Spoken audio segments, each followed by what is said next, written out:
Hello, fellow watchers and enjoyers. This video is going to be the biggest lies you've ever heard from me. Personally, my favourite lie is Asher's small ears. Very true. Phil Mitchell being an absolute fucking stud muffin. Ian managing to convince many women that he is actually desirable. There's a lot of very big lies that EastEnders tells. I just, for people who caught that, I just left the camera on him so people could see, like me, just go, no, Asher's small ears. He doesn't. Do you want to give them a demonstration? Wow, I'm short up to show off my ears, for fuck's sake, man. There you go. Ears, bomb. There you I go. can wiggle them too. How about that? There we go. Look at that. That's why he's called the talent, folks. That's why he's called the talent. He's called the talent for many other reasons. Mainly, have you ever seen him do the grapefruit technique? Oh Jesus. Switch to number 4 and moving quickly on. The biggest lies you have ever told. The first one is heavily pregnant women wearing extremely high heels. Just doesn't sit right. So what do you notice? As someone who has very rarely worn high heels and had to walk in them, yeah, fuck me. The amount of times it's like, the amount of times people have to run in high heels in EastEnders is absurd. Like, just not worth it. Like, come on, just let them fucking be. Also, just don't like how most characters are maybe not forced to wear high heels, but like it does become their daily outfit. And if you're filming this like fucking like 10 and 15 hours a day, your feet get fucking wrecked. So yeah, postmen can just hand people their post/mail when they see them in the street. Really? My postman would do this in my estate. Yeah, well, there's a difference. He's doing it in the estate. And he knows it. Yeah. They're not supposed to. It can lose them their job. They might know who they're giving it to. The company doesn't. It just seems like they're giving it to someone's data or data. Same. Mine often does. If they see me halfway down the road, I post. Alright, we don't need to fucking read about about the workings of Post in the UK and Ireland. See, look, they're all talking about the fucking post. Jeez, how long are you talking about the post? You can leave the square with just one hold all overnight despite owning a fully furnished house. 5,000, 100,000,000 gazillion people can fit. It can fit into the one house. Hey, it can happen. In my first house, council home in the East End, there were 6 of us in a 2-bedroom. Jesus. I mean, you do see if some people are still paying like stupid amounts of rent. It's like, the entire family's in, and it's like, yep. Well, it's not going to be the most comfortable place, but we're all here, and that's what's important. You can go away for weeks at a time, often leaving at short notice, and still have your job when you get back. And you can fairly quickly form strong emotional attachments, bonds with family member who you either haven't seen in decades or have never met before at all. Yeah, like Sharon and Zach went from strangers to like, he's me brother though, love him, legend. All right. Nice cock player. They're siblings. Oh, Hayley drinking heavily during pregnancy and nothing happens to her baby. Yeah, that is true. Cherry was fine actually. I completely forgot about that aspect. Hayley drank like a motherfucker. Obviously they stopped showing smoking in EastEnders years ago, but she probably would have been smoking as well. Like, there are risk situations with babies mostly. They're completely fine, but the risks are very high, which is obviously why you shouldn't do it. I'm afraid to open this one, so I'm not going to open it. How do we know? How do we know that? We never saw Hayley or baby Cherry again after early 2019. I remember a doctor once said that her baby doesn't have a hotel alcohol syndrome. That was then, though. It could have developed later down the line. Jesus Christ, it's only. I like how this person really wants this kid to have fucking fetal alcohol syndrome. Well, just because they said they didn't have it, she still could. It's like, well, fucking, do you want this to happen? Like, fucking hell. And the terrible character who's in a similarly terrible era of the show, it's best played by Hayley. No, it's not. Hayley Hayley is a queen. I will not stand for this. I will not stand for this bullshit. The actress you can forget, but you can't remember. Yes. You can take the character out of the hate crime, but you can't take the hate crime out of the character. Very true. Hayley drank heavily during pregnancy and Nottingham's their baby, Dawn too. A 50-year-old woman existing with fertility issues while getting pregnant. Which one? Sharon. And I suppose Linda could kind of count as well. Always on this odd. That someone can survive 2 shootings, several car crashes, multiple blows to the head, countless bouts with alcohol and drugs. Yes, I'm talking about film lecture. Very true. This is the guy who really wanted Cherry to have fetal alcohol syndrome as well. I don't know. Like, I love that. I like that I picked this one, but also it reminds me of all of the reasons why I dislike the EastEnders subreddit, because it's like, here's all the not important things that I care about. So, okay, we all do it. We all have them. I watched an old episode where Ronnie told Ben, "Your dad doesn't know how to die." This is after the second shooting. Jesus, Phil should be a police officer in America. If he's fit right in, he'd never get fucking killed. Like, imagine him being on the SWAT team. Fuck me, he'd be brilliant. I don't know if he could run like on the SWAT team, but he definitely qualifies. Send him out into the front lines and shoot him. He won't fucking die. He'd be like the Terminator. I'll be like back. The Daleks, just fucking zip. Fuck your bullets. Like, imagine Phil on the front lines. They fucking start shooting him and he doesn't go down. You can leave him return with a completely different face and personality, and everyone just accepts it. But you don't want them to address it, do you? Nobody wants to address a recast. Because the best you can do is say, have you shaved? Or some shit like that. You just write a tongue-in-cheek line. You look at it. You're not going to fourth wall break. And there we are. That's all you get. Because otherwise, if people do it, be like, it's just taking me out of the story, actually. I just don't like it. Well, pick one or the other. One or the other. It's like that, what was it, The Fresh Prince of Bel-Air, with the recast of the auntie. And then, Will Smith, I think Will Smith acknowledges it or something. And then he just looks directly into the camera, and they're like, I understand it will be funny in EastEnders, but you do it for the children in need. You don't do it in EastEnders, like main episode. Yeah, exactly. Like if we start doing fourth wall breaks, it's over. It won't be done because of the film. But what I want done is like a recap. So I'm just gonna call it Ben of the Dead, where you have like Phil trapped in the Winchester pub, and like all the Ben recasts are trying to kill him, like in a children's in need. Do it for a Halloween special. Just him in the Winchester pub, him, Grant, him, Teddy, Harry, and Barry, fucking all in the pub, and they all fucking have a drink and wait till it blows over. But Ben's trying to kill him, and Teddy sacrifices himself in the end. Oh, I'd love it. That Lily was 12. That Lily was 12/13 is a perfect mother who hardly ever struggles and gives birth without complications. Jesus. Oh yeah, I forgot about that. At home without a doctor, nurse, midwife too. Yeah. Wasn't her birth unmedicated IRL? She would have died/passed out from pain. One issue that could have been brought up, but it was never thought about, was that Lily could have developed self-esteem issues and gaining weight, but instead she was okay with it all. I gave up with these soaps. Lol. After Lily gave birth, they actually showed her struggling. I'm a teen mom who doesn't struggle. I have self-esteem issues related to my pregnancy. All of that is too for stereotypical. I'm so glad they did make her like that, and a lot of people have saved on medicated home birth. Bill Mitchell, like, fair enough. Bill Mitchell, saved one, I believe, didn't he? It wasn't at home. It was in the Minute Mark with Kim. It still counts, doesn't it? Yeah. Still. Yeah, I mean, Kim's a fully grown woman. Is the point of this?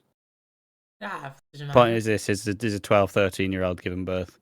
Obviously, I don't really know the logistics of giving birth, or how it can differ at different ages. I will say they didn't really consider. Obviously, they did go into her struggling, but I think also the pure fact is you can only do much. You can only do so much with child actors. I think is the crux of it. Like, as much as you would love to show it in excruciating detail and how important it is, ultimately, you only get them for so much time a week. I mean, there's a chance it could have. How old is Lily Turner? She's 15. She could be doing exams right now. Like, it could be exam season still. Like, you can't just offer up her time. She's fucking still has to balance EastEnders and school, probably. I mean, from what I can say, apparently like pushing out a child is like pushing out a watermelon. Like, to some extent, I'd assume.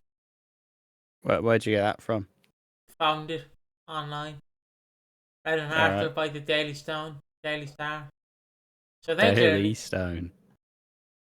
Hey, yeah, it was by Jack Stone. You know what? Do you not read his articles? He's actually a wonderful writer. I wonder what happened to Jack Stone. I heard he got a new identity as Warren Fox, but I'm not too sure. I'll continue reading. The housing situation.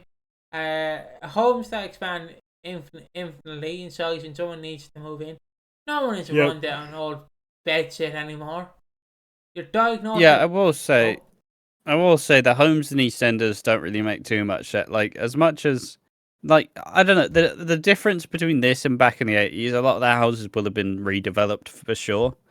But, like, Walford is supposed to be a slightly impoverished end of London. And, like, it's not even that. Like, remember fucking Mary's flat, which is just gross, it's wet, it's damp. And that's all you got. That's like the council house. Even when the Taylors fucking lived in their house, they still had like fucking 6 rooms or whatever the fuck. Like, they were still poor, but obviously, we're not depicting bad living at this point. Can you explain to me what Barack is? Barack. I think it's. I would assume this is about Sonia and the breast cancer. I'm sure. Actually, makes sense. Breast cancer 1 and 2. I don't know if it's specifically mentioned BRCA 1 and 2. Oh no, breast cancer gene 1, breast cancer gene 2. 2 tumor suppressor genes that play a crucial role in preventing the development of breast cancer. Obviously, having the gene, it can have a heightened chance of developing it. Yeah, obviously, planned preventive hysterectomy. Then decide to steal money for IVS, full knowing you passed down the genes to any child you might have. That's fair enough. Yeah, the hysterectomy is the removing of the uterus to, help prevent cancer. And I would assume that the oophorectomy is removing. Oh no, the oophorectomy is removing one or both of the ovaries. Fair enough. And it was supposed to be. I'm pretty sure I don't know if I could be making this up, but there may have been a chance that Sonia. And I mean, Sonia was talking about the fact how she may have to get mastectomy, which is removing of the breasts. So, yeah. I will say I understand why people harp on about this. They were heavily implying, look. Fucking Sonia, you have the gene. You have a heightened risk of having cancer, of having breast cancer, of having cervix cancer, etc., etc. And now you're just trying to have a kid and passing it on. And having it with a lunatic who you hardly know. Didn't a patient leave her money and also Dot's money, which was left by the Jewish guy from the very beginning? Dr. Legg. Dr. Legg. He's Jewish. Yeah. Alright. He's Jewish as a bacon sandwich. Dr. Legg, he left Dot everything. Dot left Sonia everything, money, some of which he stole from Dot and the house, and a patient left her a car which Shirley fleeced. Ah, yes, that's right. So Sonia should have a few quid in her account instead of creepy bots stealing from all around them. Leave Reese out of this, lad. She's not that creepy. I mean, he is now just scamming everyone. Who gives a shit? It's 2024. You can scam people if you want. Don't condone it. Oh yeah, and I will say the reason why Sonia's poor again is she had to pay inheritance tax on the house, and that was the bulk of the money. She was also apparently supposed to pay inheritance tax on the house, but Reese saved her, even though she could have sold the house and still had more than she had before, including enough to buy another place. She wanted to have her cake and eat it too, so he was her saviour. I missed that bit. I dipped in and out of VE, and he was already dating Sonia when I dipped back in, and the common wife kind of the woodwork. I'd have spent my money on renovating the house. That wartime kitchen is like something from the Sullivans. Oh, you'll get people paying a fortune for that look today. Oh, so people with breast cancer shouldn't be allowed to have kids? That's not breast cancer. Is it breast cancer? It is. Oh, yeah, sorry. I read the acronym wrong. I feel like I'm just going to skip look, past this. I'll make a fine point and we can move on. But look, it's not like a fucking. It's not saying that you shouldn't be allowed, but you should know that there is a risk. But it's also not saying that all mothers who have the gene should be like, fuck you. But there is, I guess, in a sense, there is a way to kind of be like, well, the way I see it, and this may be fucked up, but I've got autism, so I can make a stance on autism. Since now knowing what we know about autism likely being hereditary, for me, there is now, obviously I'm unlikely to have kids anyways, but knowing that it is, well, from research suggesting that it is likely that it is like genetic, I then, if I were to have kids, I then have the choice to make, like, do I, like, you know, if it is hereditary, if there is a chance that the child I have has autism, do I want that child to live the same life that I did? You know? I think it's obviously it's not saying that because I have autism I don't have the right to have kids. It's completely untrue. Like, it's a risk you have to take. It's a risk you have to take. Yeah, sure, if you look at it in this situation, obviously it sounds a bit wrong to fucking have a kid with a heightened chance that they may have breast cancer. But also the difference is, first, you're not guaranteed to get it with a gene, you're just significantly likely to. But also, like, fucking, you know, cancer's getting easier to fight every day. Like, it's like the way that it's been put is quite absurd. But also, it doesn't mean that you should. It doesn't mean that just because someone made a choice to have a kid whilst having this gene means that A, they have the gene, and B, they fucking don't deserve to exist. But obviously that's not what they were saying. Someone just caught feelings about this one. Reasonably so. It was very harsh, but yeah. You can buy a flat and house that easily. Anybody can cover in the cafe. They don't need any type of skills, induction, training, references, or insurance. The Fick giving out free drinks willy-nilly. Convincing us Alfie's daughter does not exist. Emigrating to Europe or New Zealand is quick and hassle-free. Well, emigrating to Europe is actually hassle-free, because if you live in the UK, you can't just emigrate around Europe. So actually, you're fucking wrong. New Zealand is hard to emigrate to. I learned this in school. Anyone from England can just randomly move to Spain. Yes, there's a few documents they have to sort out, but they can just randomly move if they want to. Well, before Brexit, yeah, because you had freedom of travel around Europe. They can still do it. Well, yeah, you can still do it, but the legislation isn't really there to make it easier. But obviously, before then, now you can maybe not freely move around Europe, but you could at least do it a bit more easily before Brexit happened. And obviously in Ireland, I can move to England if I want to, because coincidentally, no one gives a shit about the past. To quote Nigel Farage, you can leave your whole life behind and start anew in the back of a black cab with one small suitcase. You need a medical appointment, any medical appointment, there will always be a cancellation, so you can have one within a week. Similarly, people who work in a bar on their feet all day in sky-high heels. You can get a job, boyfriend/girlfriend, friends, social life, without leaving the street where you live. Phone Yeah, that sounds signal. impossible, man. Phone signal is so good that calls instantly connect as soon as you press the call button. That anyone can I get don't know how shit your fucking phone signal is. that anyone can get a drink on the house. That you can have no ill effects from HIV medicine whatsoever. That your dosage just need adjusting, and there's absolutely no mental or emotional impact from contracted it whatsoever. Sachs talked about that started some beef. Okay. Yeah, keep it going. Sachs talking about having checked his dosage and getting recent with it in diagnosis for several months. There was also months of him having emotional problems with it. Saying otherwise means you didn't pay attention or you're rewriting history for no reason. Also, what ill effects? HIV medication is very inefficient. Invasive. Invasive, and most people can happily take them with no side effects whatsoever, living normal lives. How a middle-aged man can impregnate a woman, then for them to give birth Phil Mitchell. without any complications? Then what? Who are you talking about? He didn't impregnate anyone. Michelle Fowler. Yeah, but that's when he was 40. She was like, I don't know, barely legal. ACW very legal. The point of Phil impregnating Sharon older, and etc. etc. Look, all of it is coming out in the end. Some people go to the grave with their secrets. More often than not, someone gets blamed.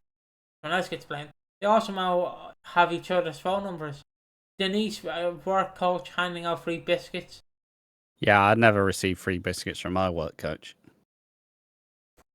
Then again, I said about 4 words, so. It's been 22 minutes. I think it's time we end the call station mission. What do you think? A vast array of interesting takes on lies that EastEnders told. A good little one, very enjoyable. And yeah, no, it's pretty good. Didn't really have too much to add, but just since it's a lot of smaller things rather than larger things, it's just probably more interesting to just have the little like, oh, this happened, way, and then you move on. I think it's all right. Good fun. Yeah, and without that being said, that I guess we'll end it on a lie. I have no tattoos. Ash has hair. I have hair.